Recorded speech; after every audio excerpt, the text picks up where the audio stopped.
intro, Drew. Drew currently lives at Pete River Farm. He's the HOA president, and again, he has a very vested interest in water safety here at Lake Gaston. Next is Richard Blazek. Richard is a second-generation Lake Gaston property owner with 40 years of visiting and living on Lake Gaston. Richard and his wife have owned a home in Ferncliff for 26 years, and about 10 years ago, he retired here full-time. His property has 750 feet of shoreline on both the main lake and a small cove. So you can appreciate what his concerns might be, and he'll speak to those. Andy grew up at Carr Lake, competing in wakeboarding. Andy worked summers on the ground level with Inland Boat Company. After graduation, he moved into a full-time job and now operates the Lake Gaston branch of Inland Boat Company. Andy describes his primary role as providing the ultimate family experience in boat ownership. Andy is very hands-on in providing education, training, and support for his clients. Caroline is an office manager of Overby Marine Sales and Service. She's been in business for 54 years. Excuse me, Overby has been in business for 54 years. I was going to say. I'm sorry, Caroline. Hey, she's only 25. I got to pay more attention to my notes here. Okay. The Overby business, family business, has been operating for 54 years, and here at Lake Gaston's at Eden Ferry for 16 years. The Overby family has had a home at Lake Gaston for 40 years. Long-time tie to Lake Gaston. Caroline has been coming to Lake Gaston for 21 years with her husband Joe Overby III, and she is now running the Lake Gaston location for the last 16 years. Manny Overby, Manuel, goes by Manny, is the Virginia Division of Wildlife Resources District 2 Boating Safety and Education Coordinator, and both Regions 2 and 4 Paddling Safety and Education Coordinator. Manny's worked in natural resource protection, law enforcement for 27 years. He served as a park ranger, a game warden, academy instructor, and chief of law enforcement and boating safety for New Mexico State Parks. He has now moved to Virginia, and with his extensive experience in recreation boating safety programs, he brings a lot to the table. Last but not least, we got Adam Fields. Adam grew up water skiing on Lake Gaston. Since Lewis is here, he can probably confirm that rumor has it that as soon as Adam was able to walk, he was put on some water skis. Adam grew his interest in wakeboarding, began training and working with others to introduce the sport and grow it here at Lake Gaston. Adam has been competitive at the national and international levels. Adam founded a wakeboarding school in 2000, which he then evolved into AF Wake in 2011. He continues to grow every year. Today, AF Wake includes product sales, rentals, and promotional events of both professional and amateur nature. Adam helped create the Big Air Fair, wakeboarding promotional event, which just happened last week for its 15th year, I believe. So that's a great effort in promoting the sport. And unfortunately, Kevin Graham could not attend. Okay, so we're going to go through some questions that we have for the panelists. What we hope is that we'll start some dialogue and we can talk about what these significant factors are that influence courtesy and safety on the water, and then move on to possible solutions. What are the primary safety risks to swimmers, paddlers, and kayakers posed by watercraft uses on the lake?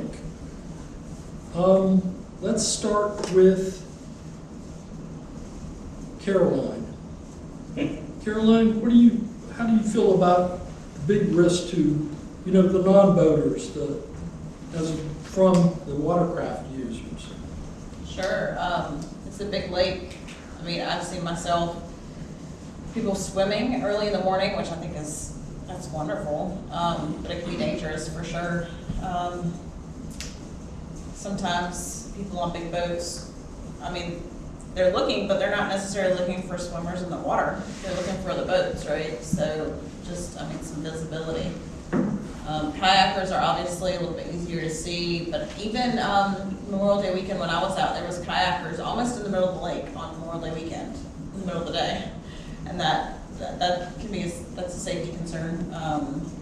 Not only for them, it makes us as boaters, I mean, we were on the boat, we were concerned, right? It makes us just as concerned. So there's definitely visibility issues for sure. Any panelists would like to add anything to that? Just with the kayakers in particular, I mean, we where we live, we've got a lot of short-term rental homes. And with that, I think you bring a lot of people in that are inexperienced, a lot with just boating in general, the laws, courtesy. But for you guys, I see them out in a kayak in the middle of the lake with no safety, with no life jacket. And that's common. We've had a couple renters, I saw them put small children in kayaks, and I called them over and said, look, if you're gonna have the kids in the kayaks, I'll give you a couple life jackets so it can be safe. But I think, you know, part of this discussion here is really ignorance. There's, you know, I think once people are informed, and when I tell renters of some of these safety factors, they say, oh, we didn't know. And you know, I can't blame them because, you know, when we started here years ago, we were very inexperienced. We did a lot of crazy things that we would never do today. So I think what you all are doing here, starting discussion, the education is a good first step. But yeah, I concur. I mean, all the typical safety issues, I think can be solved with experience, hopefully. So the kayakers, wakeboarders, they're not required by law to have any kind of training, correct? Boater safety training? That's correct. Not to just ride a kayak. Anyone can ride a kayak, and very common in the busier, higher traffic parts of the lake, you'll have a kayaker right in the middle of the lake. Like each of us that have been to a big city or from a big city could imagine, you don't just walk down the middle of a super busy road. And that's kind of like what a lot of kayakers do accidentally. They're just kind of out meandering around, and then they wind up right in the middle, which is just dangerous.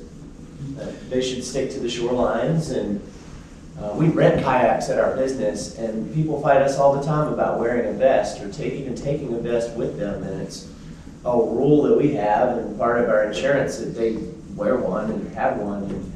And we've experienced mishaps where they flipped over, and had they not had what they needed, that could have been a catastrophe. So part of our spiel when we send people out is to know to watch out for that sort of thing. But you see more and more a kayak just comes with the Airbnb that's rented, and they just don't have any real leadership on what to look out for or how to be safe. So it's an unbeknownst, second ignorance that probably if more people got on board with that'd smooth things out. Andy. Swimmers wear bubbles. That's how. Oh yeah. We have several swimmers in Lizard Creek, and they wear the bubbles and they swim at the edge versus right in the middle. That's just wise. Yeah, out in open water, right? Andy, in your experience, when you're out on the water, in terms of interaction with jet ski operators, now we know that if they're required, let me get this right, in terms of what the education requirement is.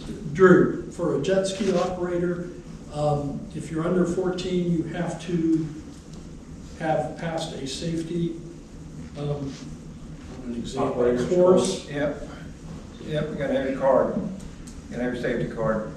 Right. So that's what the custodial jewelry classes they do, and you can do it online also. The online course, the thing about that is, it gives you the information, but it doesn't emphasize the importance of being observant of what's around you. Like most people that live here at the lake, they don't go on the lake on Fridays, Saturdays, and Sundays, because everybody's up here, and that's when all the people that come out, a lot of them don't have the experience. And that's the biggest problem. You have a renter come in. We have one VRBO, and what I'm working with right now with the management company that manages that VRBO is coming up with a policy letter for our subdivision of what we require them to follow as rules. And it's got safety stuff inlaid in there too. And so when they come in and rent that place, they have to sign that letter, and there's fines attached to The it. most common that I've seen, and you can go to Lake Gaston, Falls Lake, which is close to me, I'm from Carr Lake, Lake Lanier in Georgia. The most common, I guess, frightening thing I've seen on jet skis. You can ride your jet ski and you see somebody wakeboarding, you ride on wakeboarding. I could be riding this way, wakeboarder's over there. I'm not any danger to the wakeboarder, but my eyes are looking left, they're looking right. And I've almost experienced or witnessed some head-on collisions where they don't turn until the last second. I've seen a jet ski run into a john boat. The john boat wasn't hiding, it was in plain sight, but the jet skier's just not looking forward. I don't have a proposed solution for how to make people look forward, other than experience.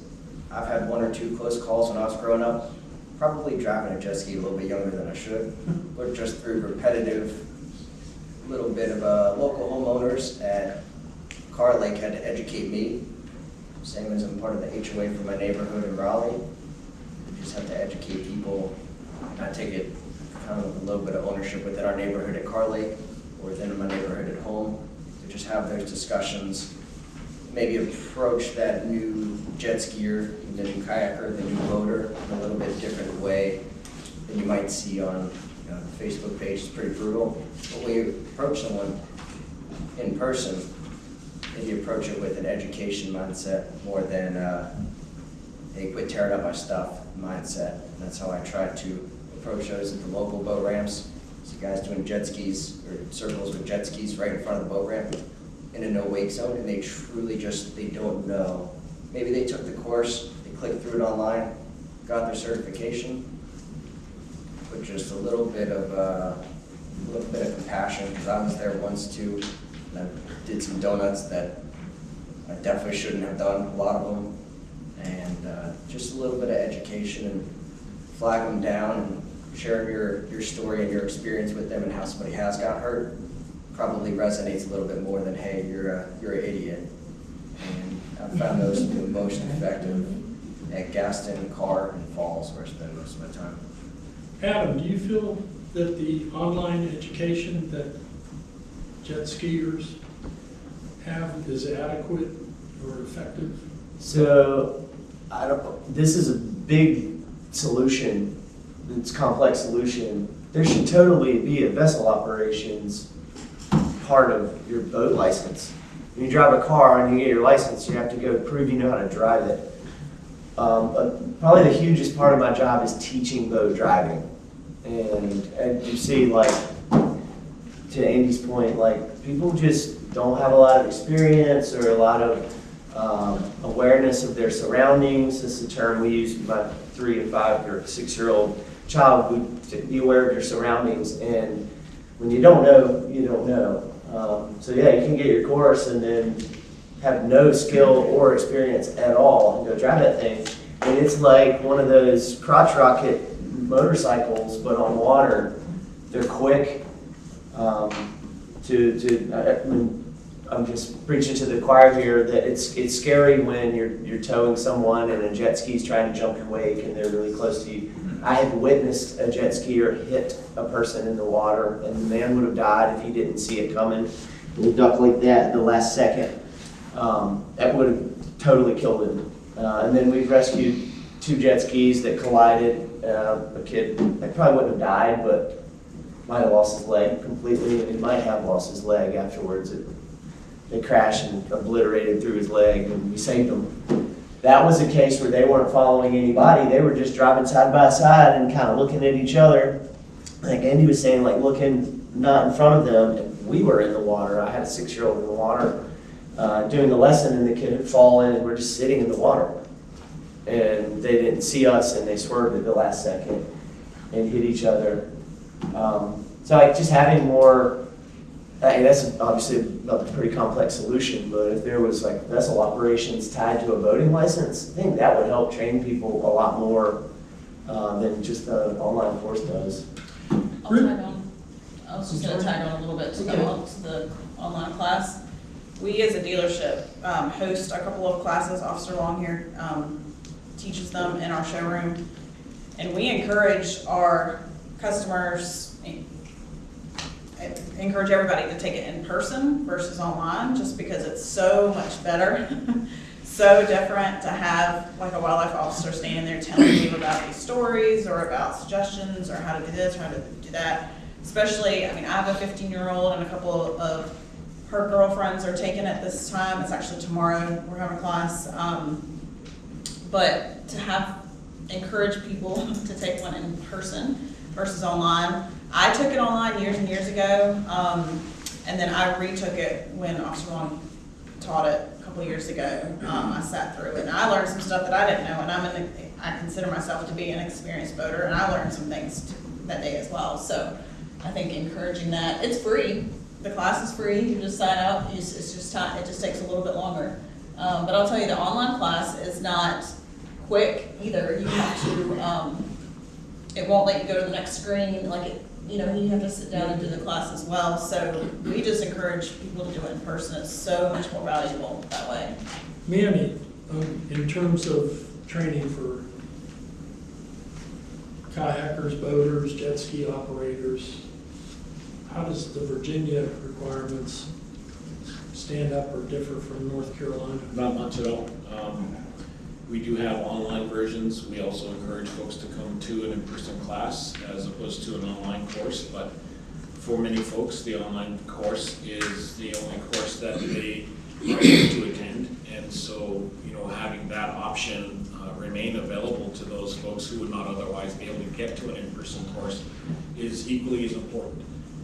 Granted, it's not the same quality, of course. I think many of us have experience flipping through screens in an online course and how easy it would be to get distracted and not really pay attention or get through it as quickly as possible. And that's the nature of that beast. It's something that's kind of unavoidable unless it's a virtual course. So with a real live instructor that is presenting on screen. It's still considered online, but there aren't a lot of those that are available. Folks are still required to take their boating safety course to receive their boating safety operator certificate, and the rules for PWC operators are similar to that here in North Carolina. I think we don't have a paddlecraft course yet. I just drafted one and submitted it to my supervisor in Richmond. But I heard, and I wanted to address some comments about how dangerous it is for paddlecraft users to be in the middle of the lake when there's a lot of traffic going on. And yeah, I think we all recognize that. However, we can't just tell paddlecraft users that they cannot go somewhere unless they're restricted by rule. I mean, they still have equal access to the water. We should be able to reinforce to them that it is not safe. The reality, though, is safety doesn't just depend on the paddlecraft user, it depends on the boat operator also. And it's everyone's responsibility. And giving that information to paddlecraft users who are renting a boat or Airbnb or whatever other rental is coming on isn't the only solution. That information also has to go out to the temporary boat user, the weekend boat user who comes to rent a place that comes with a boat also. Again, avoiding an accident is everybody's responsibility, not just the paddlecraft user, not just the swimmer. I can't tell you enough how difficult it is for me to hear that we want to keep people out of the middle of the lake from paddling, through the middle of the lake when they want to get from one side to the other. Being a paddlecraft user and a boater myself, I don't want somebody to tell me that I can't go across the lake. I want to be responsible also, right? I don't want to endanger my family or my kids trying to get across the lake and run the risk of getting hit by somebody who's out of control. So there's a balance that has to be achieved. Very good. Okay, before we move on and talk about more solutions, I think we're kind of coming down to some of the issues that are, or behaviors that are causing incidents, and potential accidents, and I don't want to get too deep into accidents, but Richard, from your perspective, what do you see in terms of behaviors, issues with wakeboarding related to homeowners on the lake, as a homeowner?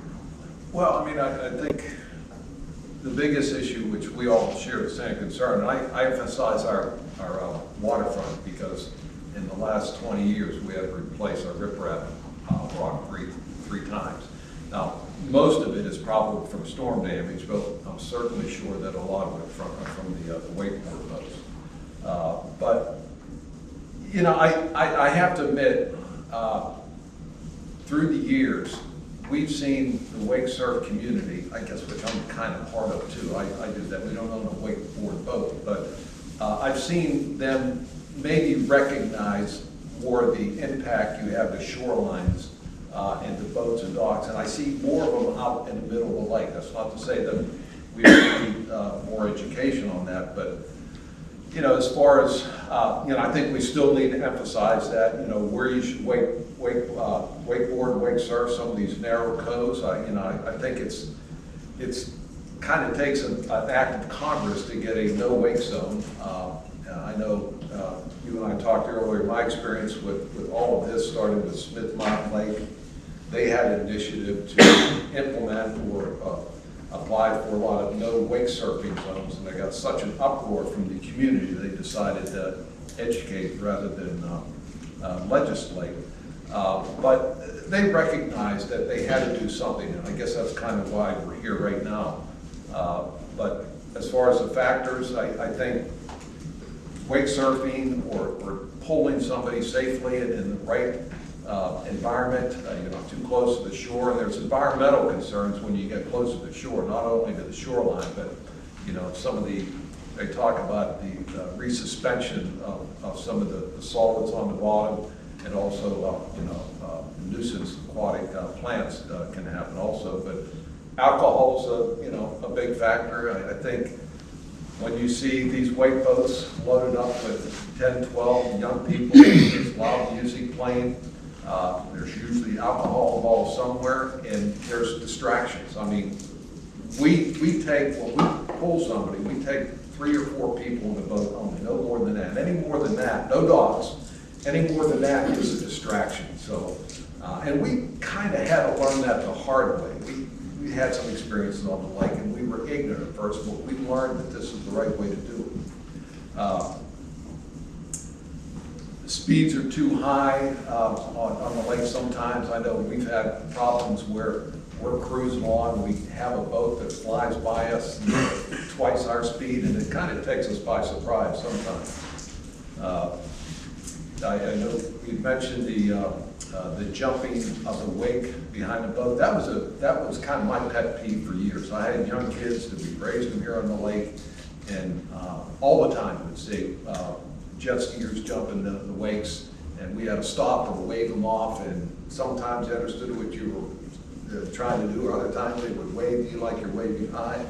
So that is a big problem.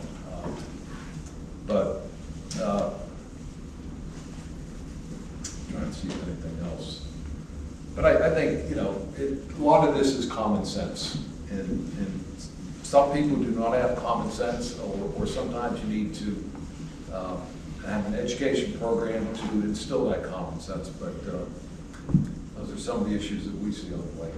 And Jim, one thing on that, going close to the shore, even if you don't have a wake boat, I've got an AR-195 Yamaha boat, and if I'm riding with 4 or 5 people in the boat going nice and slow, because my wife likes to look at the houses, and I'm close to the shore, it throws out a pretty good wake too, with that wake going slow. So they're not the only ones that are tearing the shoreline up, so people realize to look back behind your boat. If you're throwing a pretty good wake, you need to move further out. That would help some slow it down a little bit. Yeah, deck boats will throw a really big wake. Those Yeah. old deck boats, and just joyriding, looking at the houses. Yeah. You want to kind of get close to the houses and Yeah. look at them, and those are some of the hugest wakes out there. Yep. Yeah, and I think that's a good point. I mean, it almost seems like we're picking on the wake surf community. I mean, this pretty much goes to anything. Every boat creates a wake, and you need to understand what your margin is for distance from shore and what impact it has. So, I think taking an approach of safety for all wakes on the lake is a better approach.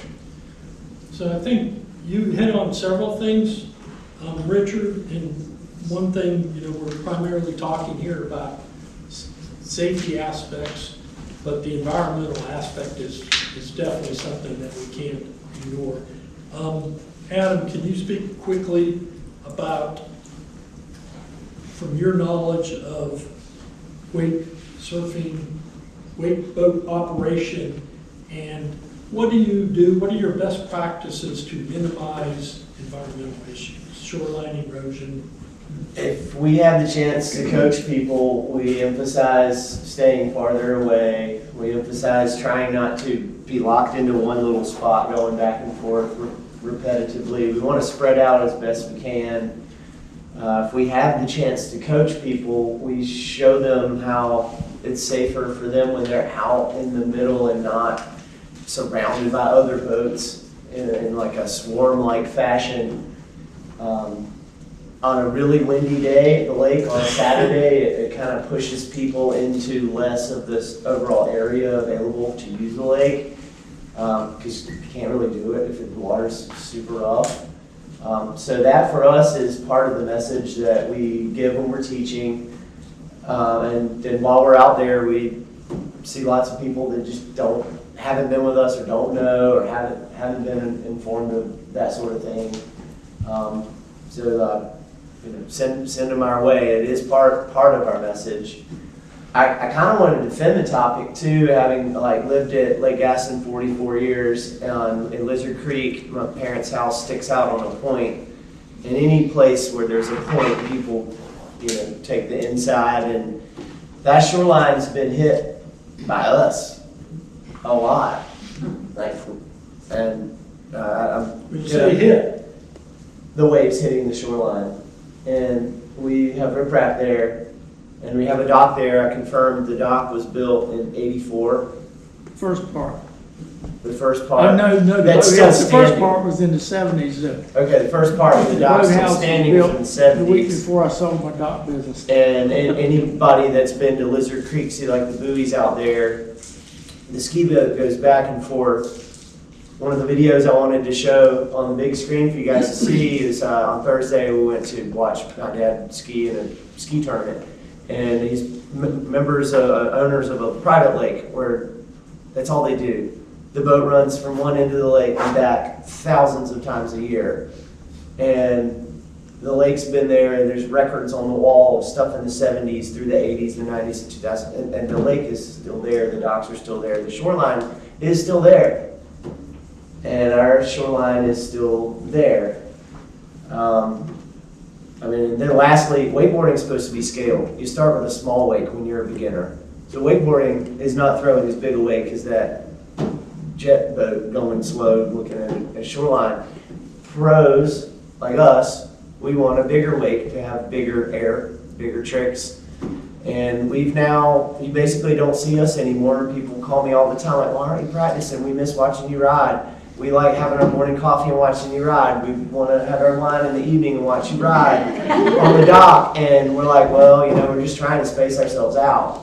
So the kid that wanted to become number one in the world ranking last year came and lived at Lake Gaston for 3 months from Australia. He did achieve that goal. We wakeboarded from 5:40 in the morning till about 7:30 in the morning on the main lake.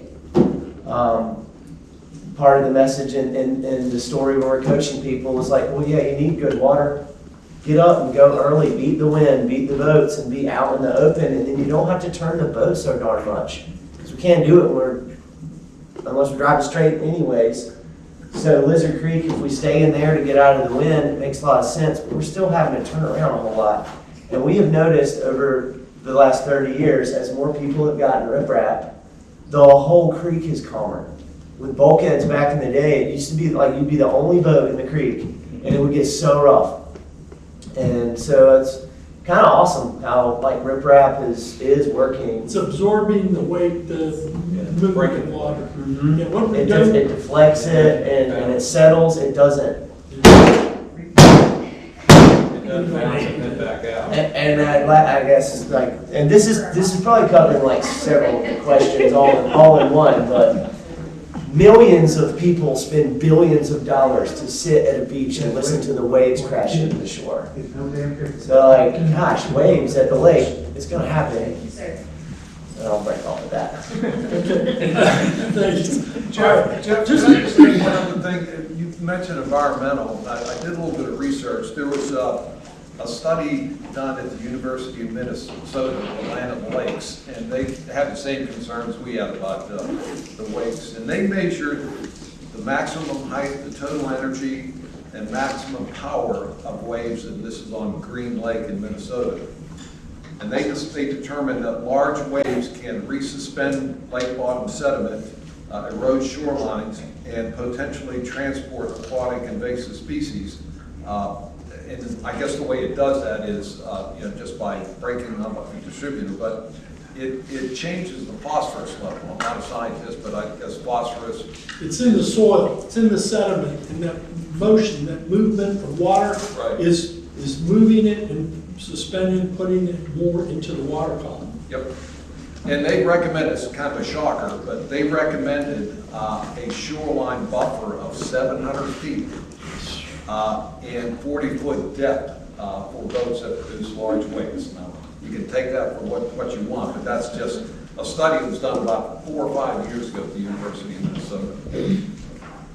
Okay, I think we've kind of touched on some of the, probably not every, but most of the key issues, behaviors of users on the lake that are driving these issues, causing us all to be concerned about things, right? Not of our own safety, of other safety, but also of the environment here at the lake. So now let's take a shift and let's talk about solutions, possible ways to address these behaviors, these issues. Before we dig too deep and just jump into that, let's talk about regulation versus non-regulatory options. Manny, since you're a government guy, maybe you want to speak to, can we regulate, can we force people into certain behavior? We talked a lot about, You can try. Officers can only enforce the rules that they can enforce. And by rules, I mean regulations or laws. If the association or members of a community want to create a no-wake zone that is not authorized by the state, they're not enforceable by the state either. That becomes difficult and quite impossible for officers to enforce. I'll give you an example. At Smith Mountain Lake, they recommend a 200-foot buffer, no-wake zone for certain areas. The rule in Virginia is a 50-foot no-wake zone. Back where I'm from, in New Mexico, we had a 100-foot. It was a little bit different because in New Mexico, the rule, it was actually written in regulation, where a boater could not pass within 100 feet of another boater who was not participating in the same activity. And so a wakeboarder couldn't pass within 100 feet of a fisherman, no matter where that person was. Couldn't pass within 100 foot of a swimmer, no matter where that person was. That rule doesn't exist in Virginia. I don't know about North Carolina, but without that, there's really nothing by way of enforcement that can be done. We didn't have the same level of problems you guys have here in New Mexico. 2 reasons: less population and more rules. Rules will only regulate a person's behavior if that person is willing to abide by those rules. And so without the enforcement option, the people are going to do basically what they feel like they want to do. what they feel like they're free to do. I think where the balance lies is each individual's responsibility to regulate themselves in a way that's acceptable to not just themselves, but to others, which is less common. And then on top of that, the observer, the resident, who also has a responsibility to allow that person the freedom to operate their boat the way they want to, as long as they're not breaking the law.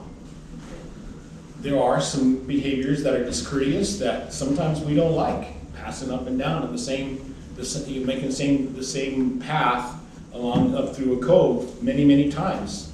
Lots of residents don't like that. Is it illegal? No, it's not illegal. Is it discourteous? Yeah, some of us can argue that it is, and then so there's another segment of population that can argue, well, maybe it's not. I think where we are making a mistake as residents and users is by being selfish and not trying to tolerate someone else's use of the space. Whether it's a resident that lives here or a user that's here on the weekends. It's important for us to be able to adopt a tolerant behavior, whether we agree with what they're doing or not. Again, enforcing the law is one thing. Enforcing someone's behavior without a law to regulate that behavior is a total another thing altogether, and quite impossible. So well said. That's awesome. So before we move into solutions, let's fully flesh out the regulatory aspect. With 5 counties, 2 different states, the laws, the regulations are not exactly the same in the 2 states. That probably leads to some confusion. I think everybody knows what a no-wake buoy indicates. I know that there have been shoreline property owners that have requested for no-wake buoys to be put in places, in particular coves, some of the coves. Narrower creeks like Poplar Creek, for instance, there's over time there's been homeowners that have tried to get more buoys placed.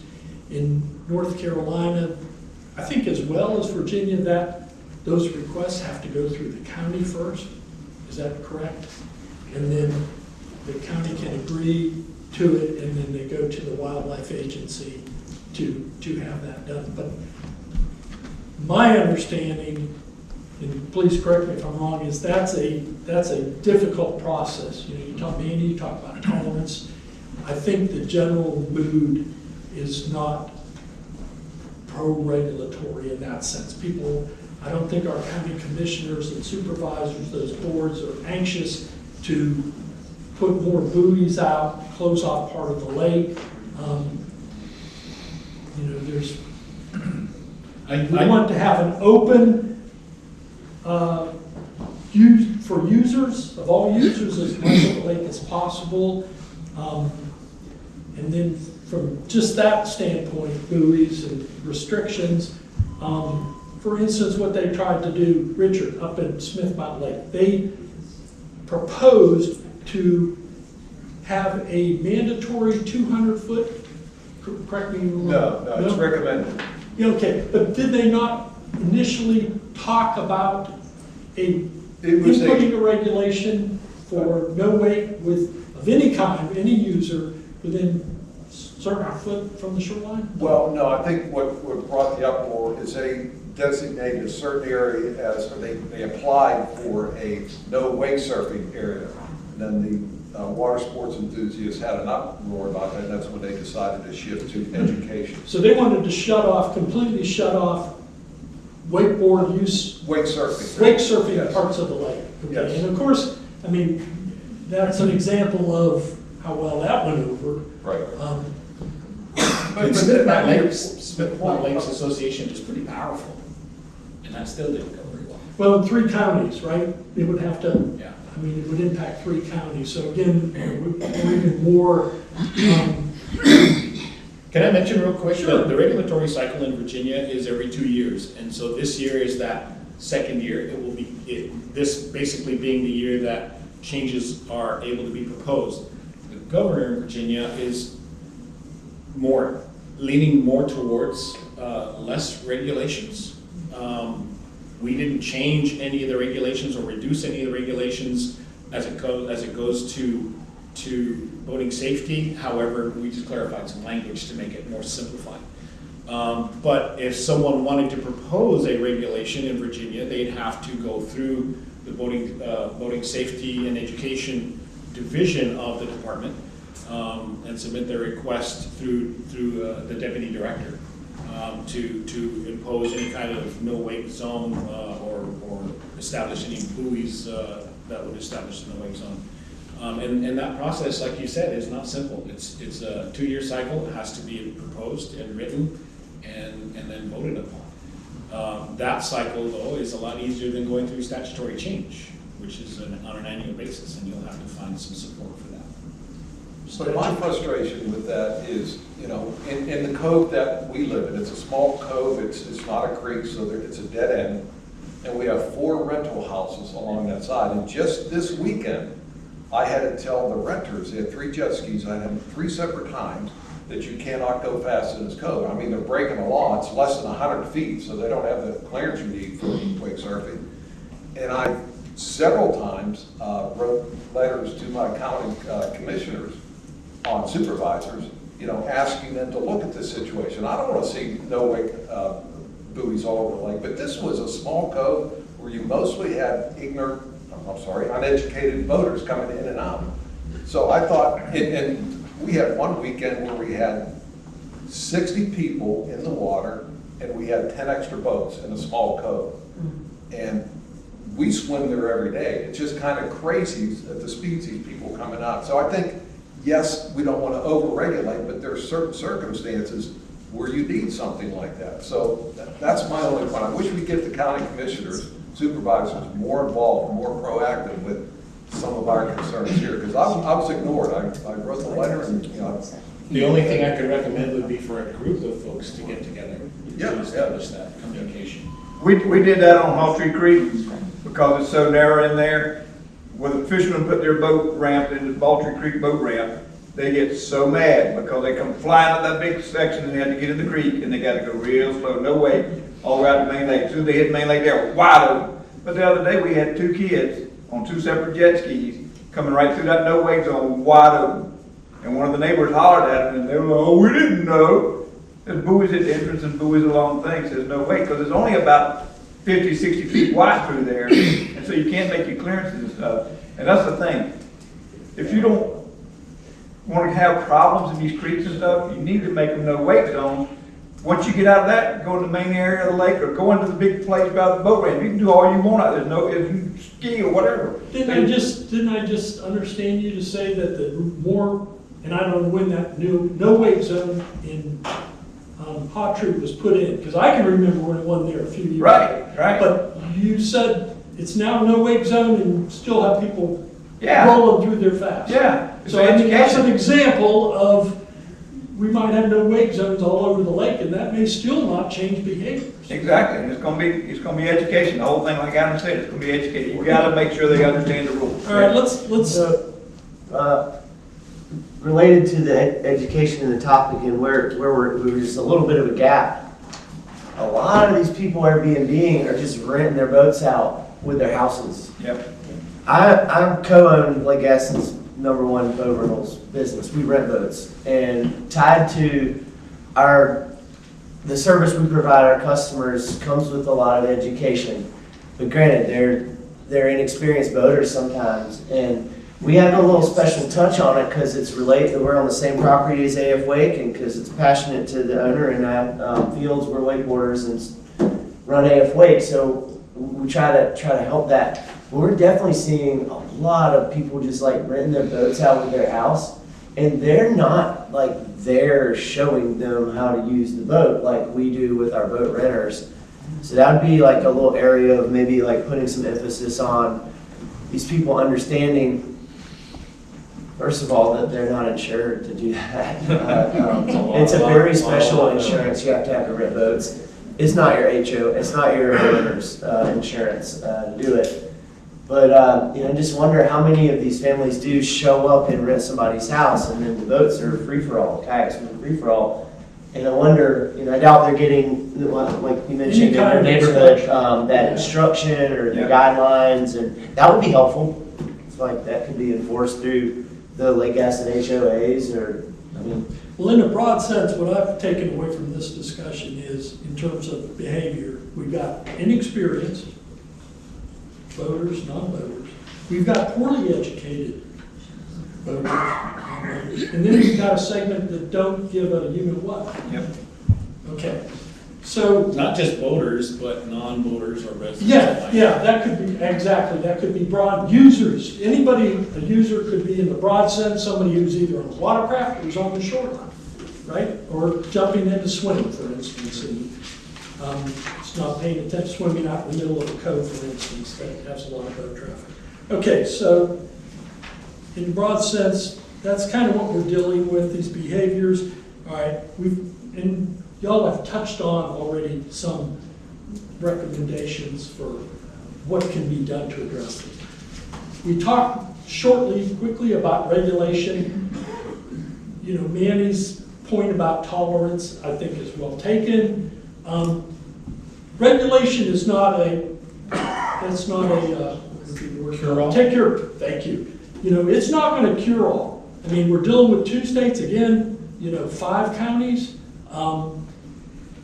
There's just too many difficult aspects to try and regulate that. And, you know, who wants their freedom taken away from them? I mean, if we all act responsibly and think about what we're doing, our actions to others, then we can be tolerant a little bit and life goes on. All right, so let's talk about then what we can do. Let's try to get some direction, and I don't expect there to be agreement from all of you, okay? But let's start with Drew, work our way back over to Adam, and if you can, as concisely as possible, talk about what you would like to see us do as a community to help improve courtesy on the water.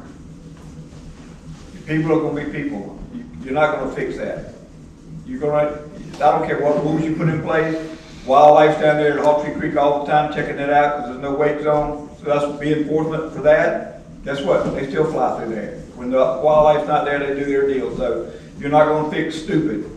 Like my father-in-law said, people are gonna do what people do. And if somebody gets hurt, they go, oh, I'm so sorry. Guess what? It's too late then. So the whole thing is, wakeboarders, they got just as much pride on this lake as I do. They just need to know what's right and what's wrong, just like I need to know what's right and what's wrong. When my kids coming down and use my jet skis and stuff, you got a license. So what do we do that we're not already doing? What can we either do differently or do more of or less of? Adam and those guys, the boat guys are doing it. They're telling these people when they start buying these boats, this is what you can do. But the people that use them that didn't buy the boat, that are using it because they rented the house, they're not gonna get the education. You just gotta figure out how to fix that. And I have no idea to do that. So you're talking about expanding education through the boat dealers? They got that in place. They pass out pamphlets. They talk about voting courteously and all that stuff. The other thing is you got to take these homeowners that have VRBOs that have to have a requirement in their VRBO contract with the home or HOA that they're in that says you have to, if you rent your house out and they're using your boat, you're responsible and you're going to be held liable for anything that they do wrong. And if they get a ticket or whatever, you're going to want to pay the ticket. Okay, Richard, you rent out, and we're going to move to you. You rent out homes on the lake, so you talked about... I do not. I live in a community that has a lot of rentals. Oh, I'm sorry, I misunderstood. Okay, to you, Richard, then what is your bottom line? What can we do? What do you think we can do differently? I think Drew brings or up better? some good points. I mean, I'm pretty sure when we bought new boats, we got instructions from the dealers. And I'm sure you guys do a bang-up job with all that. I have to blame most of the responsibility on me, homeowner. I mean, I think that's going to be the challenge, how we get this word out to the homeowners and especially the rentals. got some ideas, we can talk in detail later on, but Smith Mountain Lake has packets that they send out to the VRBOs and Airbnbs, but their campaign to educate everybody is based on a lot of signage. If you go to some of the public boat docks, they have a QR code. You scan that and it brings up their website and talks about how to safely, wake surf in tube. They have a lot of signage around the lake. They have a lot of documents they pass off to their boat dealers.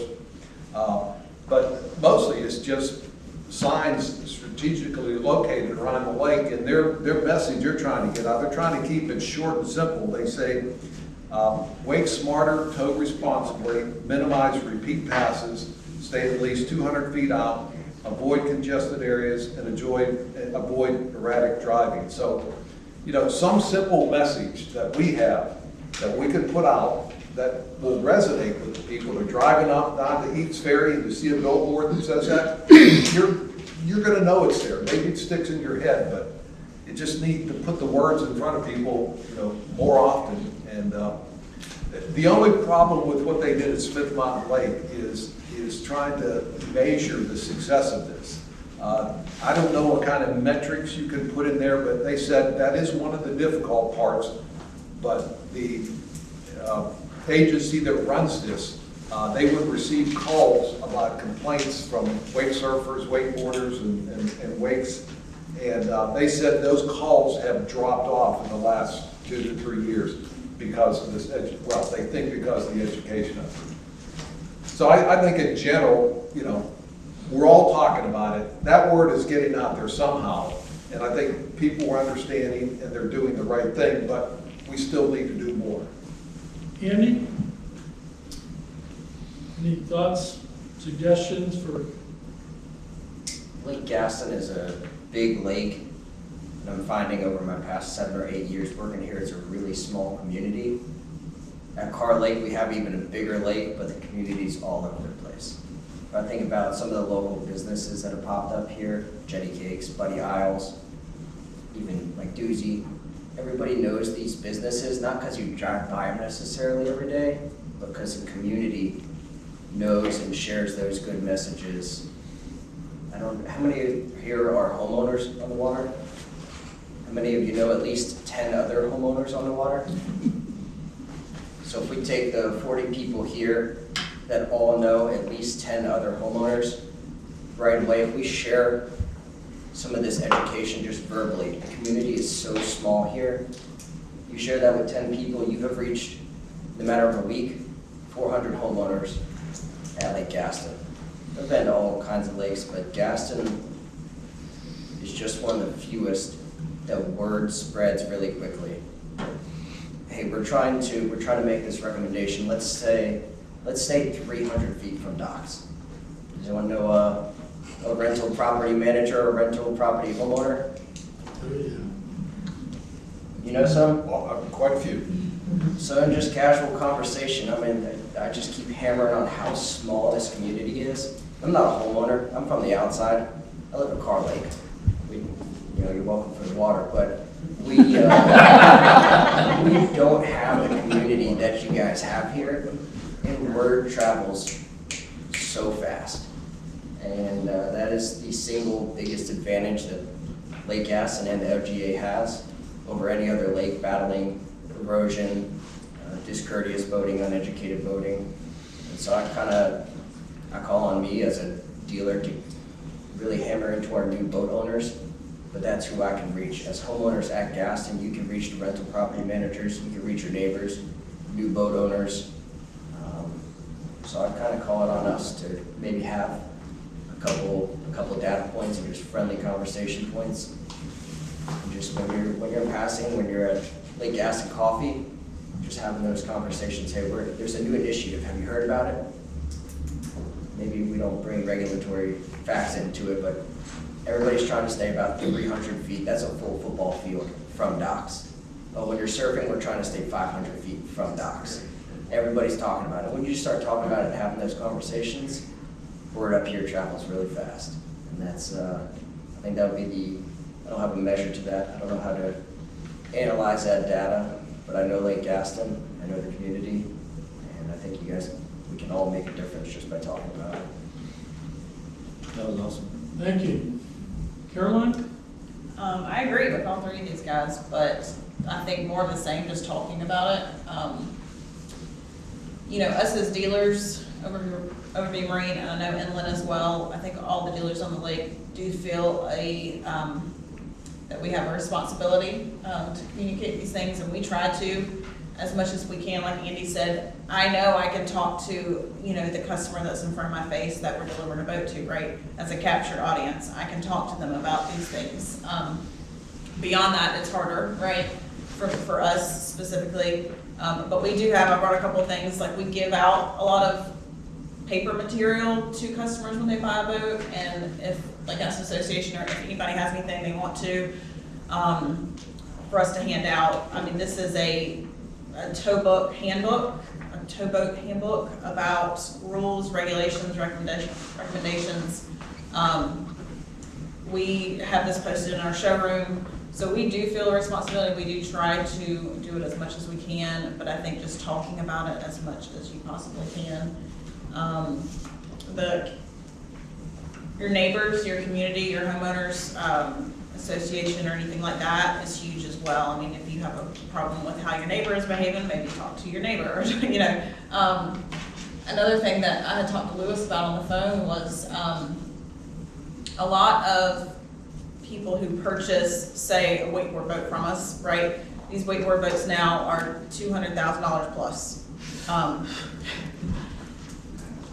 You know, 21-year-olds typically are not the ones buying them.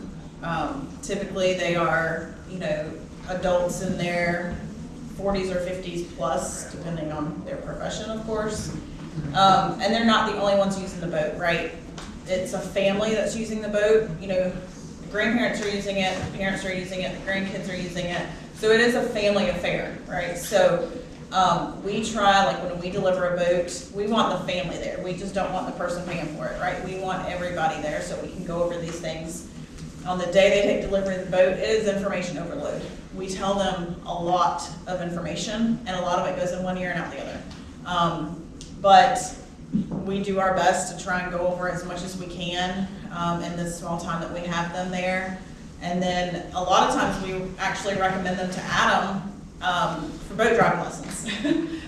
So they have more time with, you know, an experienced boater on the boat with them. So I think, again, more of the same. I think it's just talking education, encouraging to take the classes in person versus online.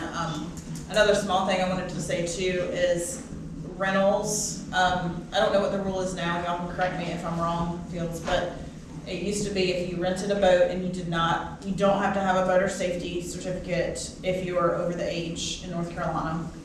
So if you were born before January 1, 1988, you don't have to have a boater safety class to rent a boat. You do have to watch a 2-minute long video on, is that right? Yeah. So, just FYI, and I asked why that was. I went to a North Carolina Wildlife Summit meeting they had back before COVID, and I asked why is that? Because that seems quite dangerous, and the answer I got was because of tourism.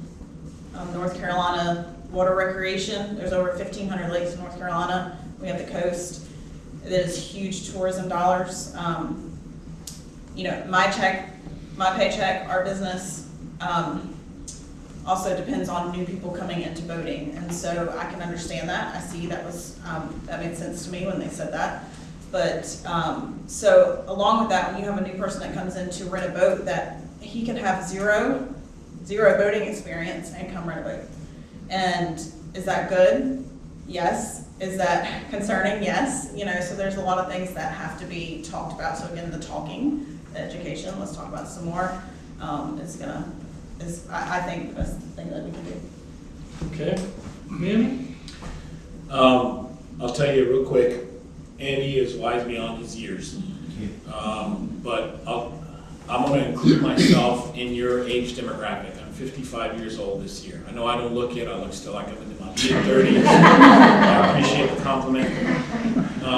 But I had the opportunity to serve as a full-time academy instructor to teach law enforcement officers in the state of New Mexico for over 6 years. I've been, truth be told, I've been an instructor since 2002, teaching adults and law enforcement officers. But in the academy setting, I was considered a drill instructor. I yelled at people for a living. I was good at it. I was so good at it that if people needed to be yelled at, I got called and yelled at. I credit that to my grandfather, who was also very good at yelling at us, but I'll ask you, kind of along the lines of a comment that Andy made a little while ago, when you yell at someone, what do they really receive? I know when I get yelled at, I don't receive anything. In fact, my defenses go way up. The reason I yelled at people when I was in the academy, the reason I yelled at my cadets when I was in the academy, is to teach them a desensitizing technique to help them cope with aggressive customers, right? And they didn't learn anything but how to cope with that aggressiveness. If you want people who are doing something that offends you to really listen to reasons that you have for them to not perform that behavior, you can't yell at them because they're not going to receive anything. I've yelled at my kids. What do they receive? Nothing. They're afraid, right? So I say this in jest, but at the same time, there's a certain level of seriousness. Yelling doesn't achieve anything. And if you want somebody to consider what you want them to do to change their behavior, consider not yelling at them, because they're not going to change unless you present a clear message that's meaningful to them. And it means nothing when it's being told to them in a high tone of voice. To respond to something that Drew said, and forgive me, Drew, but I don't agree with you're not going to change. Some people you're not going to change. I can't agree with that. But cultural shift doesn't happen overnight. It takes time. And where some of the best ways to achieve that cultural shift is through what we've been talking about, and the other members of the panel have been talking about, is conversations. Absent of regulation and laws, absent of enforcement, it's conversations. In a way that's clear, calm, meaningful, and hits somebody at their level and hits their home, right? I'll listen to a message a whole lot quicker about my kids and their safety than I will be yelled at about what I'm doing wrong, because I'm a terrible parent. So I would say consider that when you address people that are offending you and how they're operating on the water. Same way as when you guys are on the water and somebody's addressing you, hopefully you don't get yelled at very much. Regulatory shifts and changes can happen. You just have to plan them properly, and you have to plan the timing properly as well. Regulatory shifts are more feasible than statutory shifts. But again, you have to present them in a way that people in administration can receive it and understand it and get behind it. Manny, you bring up a great point, because I've learned the hard way with dealing with renters and knowing that they don't have a level of expertise with navigation and rules of the road. I get on my jet ski. When I get a new family that comes in, I tell my wife I'm going to go meet the neighbors. So I get on my jet ski and I say,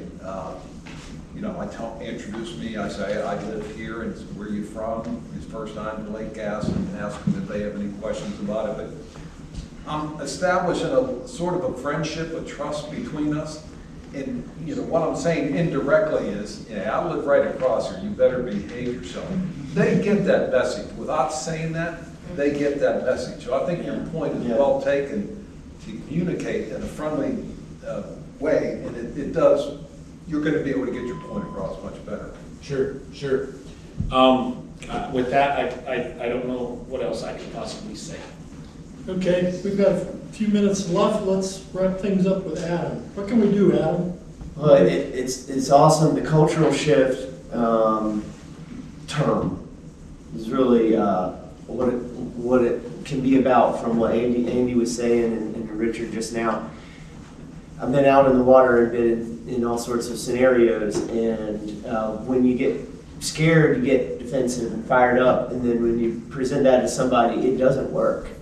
And kind of like Richard goes and meets the neighbors and disarms them, but then kind of brings it up in conversation. And Andy's take on it was just super positive. There was nothing negative about that. But what we're seeking is a cultural shift. And then, okay, who's our audience?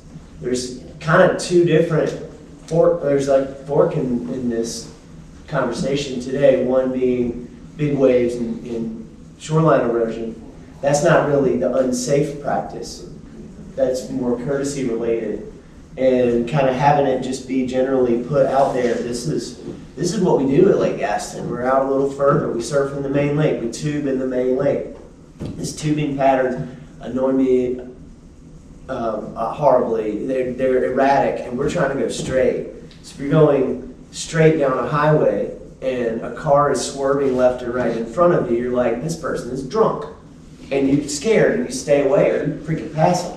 Well, we're stuck trying to drive straight, and so it's like we can't be intolerant and say no tubing or no kayaking in the middle. I was humbled to kind of, after you spoke, because I get frustrated with kayaks in the middle. I participate in a kayak and paddleboarding event. It's a dam to dam challenge where we go 32 miles once a year. That's a cool event to get behind. Any of you guys? It's a really long paddle. But that's in the middle. So we do that. We just, I do get frustrated and need to be tolerant with what I'm doing, and just having it be just super positive. But the message being like, oh yeah, at Lake Gaston, this is what we do. And if that kind of spreads, then we sort of all are learning how to share the lake in a cool way and watch out for each other. The surfing being big wake oriented, out there with these safety concerns, and I did want to bring this up. The number one most scary thing that I see regularly is people on pontoon boats pulling tubes, trying to swoop behind a surf boat or a wakeboard boat or any boat towing a skier to use their wave. And pontoon boats are awesome. They've gotten way nicer. You can put a big motor on it and ride up and down the lake. And now people are sort of like, wake boat, pontoon boat, we can do everything on the pontoon boat. Well, they can't really. And they're going to keep like trying to swoop behind a towed skier or surfer is especially a big concern. And uniquely to the situation, right when the pontooner is trying to whip the tube, they're looking to check to see if the tube's whipping. And right in that moment is when they should be double checking that the surfer hasn't fallen. And they missed that. I've seen it a bunch. You kind of have to stop people. If I stop people and I'm fired up, it doesn't work. Stop people, compliment their boat, it's so cool, it's great, we're out here together. You just scared the hell out of us, by the way. And like try to open the conversation. So if the jet skiing at high speeds and coming close to boats, if the pontoon renters are doing that swooping thing, that's a target audience. We also need to build awareness. And if they're not part of the Lake Gaston community, which they're not, people are coming. We had almost 1,000 different boat rentals last year with our company. And if we were trying to figure out how many people got on the boats we rented, they fit 10. The summer jet skis. There's only one wake boat rented on the lake. So these surfers are not the renters, really. But the pontooners, the jet skiers, if they're renting, they haven't been around Jenny Cakes enough to hear the vibe and tap into the culture that we have here. So there needs to be a bit more coaching to the renter. And in our case, frequently the renter is grandma or granddad, usually grandma, or the older parents. They're setting this up for 20 people to come stay. And then they're arranging activities. there's a big disconnect from that person who might rent the boat and talk to Fields and the crew at Summer Rentals and be instructed everything about this culture and safety, amidst also everything else they have to do and all the papers they have to sign. It's a lot of in one ear and out the other. But then they're not the ones on that jet ski, or often not the ones on the tube or driving the boat for the tube. So the message does need to reach in somehow, some way. I got really fired up when you mentioned like just sort of recommendations. So instead of rules, recommendations to support the culture that starts with the homeowners and starts with the HOAs, and then in those neighborhoods where they do short-term rentals, maybe having some leadership there and accountability. If you're gonna rent in this neighborhood, or if you're gonna rent in this home, like, be on the lookout for this. This is a huge concern. And you're not here, you're just renting the house out to 300 people this summer. And they don't know even what you know. And if you're not passing it down to them, how are they gonna know? Two-pronged. We can, and to Caroline's point, like, we can reach as many people as we face-to-face reach. And I'll put some stuff out there on the community forum. That Facebook group's pretty awesome in terms of reach. But it can't be attacking as the message gets presented. But through that, I think we can build a culture. And then if we could somehow reach all the renters with the culture, boom, there you get like this standard that everybody just sort of knows, and then this lake is this way. I think I've heard some great thoughts. You know, I think we're kind of aligned with some of the key issues, behaviors that are not safe, that impact us and others. A lot of the ideas, you know, a lot of similarity in what I'm hearing, messaging, getting the word out, you know, pushing the message out through to the rental community, particularly the folks that may not be here and if, you know, are part of our regular part of our community. A lot of good food for thought. I think going forward, what we need to do is we need to we've listened to you. We need to listen again. Hopefully, the video that we're producing will help with that, and try to come up with some simple messaging that we can use to reinforce safe behaviors and push it down. Can I say one last thing? Sure. Yep. I think one of the things that has waned somewhat in the last few years, and I think needs to be reinforced, is we all know that people are going to do stupid things. People are people. I've done it. I've done dumb things in my life. And sometimes we're just not going to change that. However, if we can reinforce to folks the need and the benefit to wearing a PFD, a life jacket, whatever stupid thing they might be involved in, that will help save their lives. Whatever mistakes happen, whatever accidents happen when they're on the water, that will help save their lives. Whether they're on a paddlecraft, whether they're in a boat, it's just going to help them. Even if they're incapacitated in any way and an accident happens, it's just going to help them. And so I think along the lines of reinforcing everything that we're talking about with regard to courteous behavior, wear your life jacket. I think that statement, that ideology, that needs to be shared as equally as everything else. And that's one of our main objectives, is passing out our signs at boat ramps and everything. So if you see a sign that says, life jackets float, people don't, that's coming from us. Wyatt, me, and Lewis put them out at different boat docks. I got from here 903 down to 85, and I put them out at those boat ramps and stuff, and I'll go by there, they get gone. I don't know if the guys coming in and cutting the grass, pick them up and store them on the ground or whatever, but when we put those out, they're there for the reason. So the boaters, when they pull up, the first thing they see is a big yellow sign that says, life jackets float, people don't. It's And just that to help them message out. needs to be in every hotel and every short-term rental in the area, period.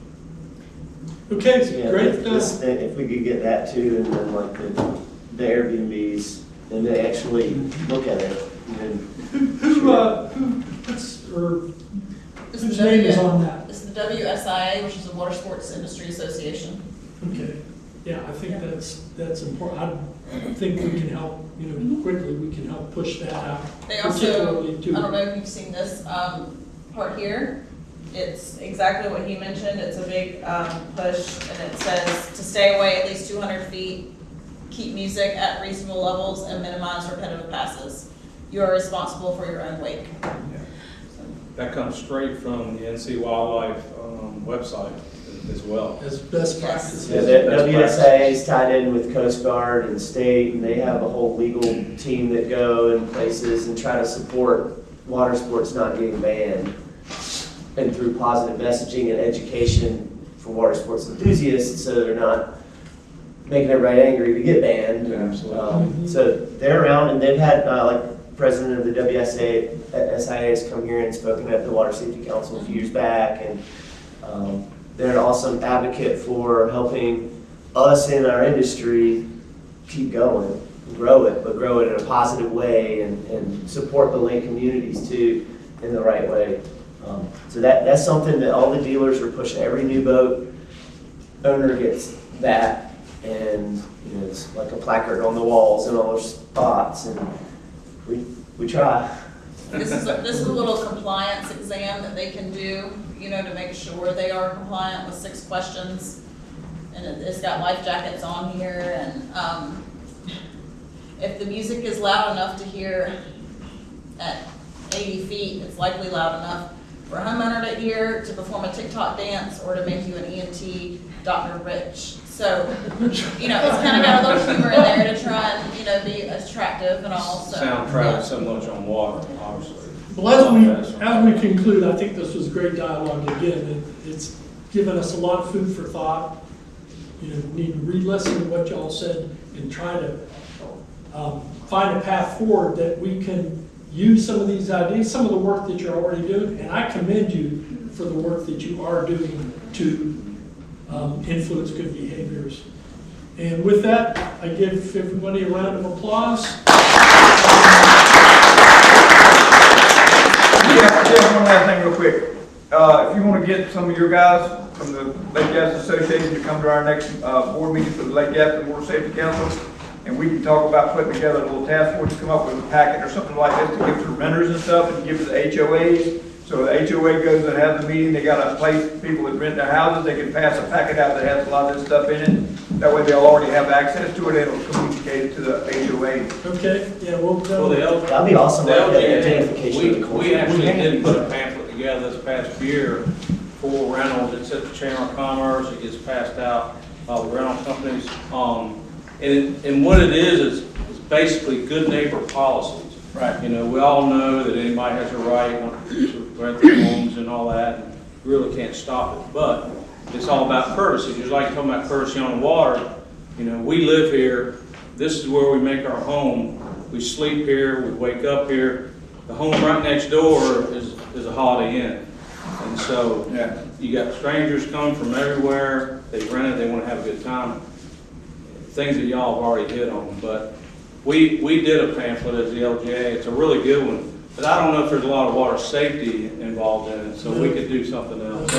This would kind of tag along. with Right, put that together with this and go to the HOAs, and they can pass it out there annual meetings. Okay, real quick, I want to acknowledge Jacob Long with NC Wildlife. I asked him to attend as a subject matter expert. We have specific questions about North Carolina regulation, and also John Dykeman and Debbie with, I'm not going to try your last name, with the Coast Guard Auxiliary Action were here as well. And we'll take, I don't know that we have time for questions from the I don't audience. have a question, I just have a comment. Something I've been thinking about as you guys have all been talking about all this with such great information. And I don't know that it's feasible, but what about like a big metal kind of billboard that's put somehow on both sides of the bridge, and a metal billboard or, sign at the boat ramps that people are gonna see, but just put it in bullets, the primary things that people may take a second to stop and read as they're putting your boat in, or as you're going under the bridge. And we're in Pretty Creek, and we have a little island there. I mean, our HOA may be able to afford to put a sign there. So I just quickly want to say before they leave, that the Water Safety Council does hand out safety packets to big rental companies and boat dealers.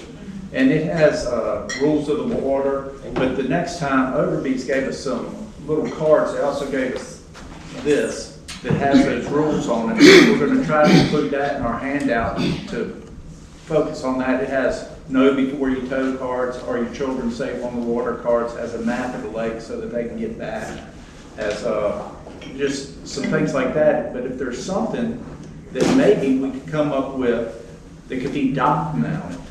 So if somebody's renting and they go down there and they put it right near their lift handle, it has just some quick rules. If there was something we could all come to consensus on, we make that up and try to get it to the HOAs.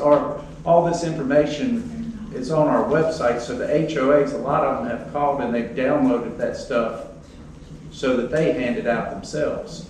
But if you have a rental or something and you'd like a package, I think we've got 550 of them. Maybe we hand out maybe a couple thousand a year packets, mostly to stories, properties, and places like that, so that everybody that comes in at least gets some information.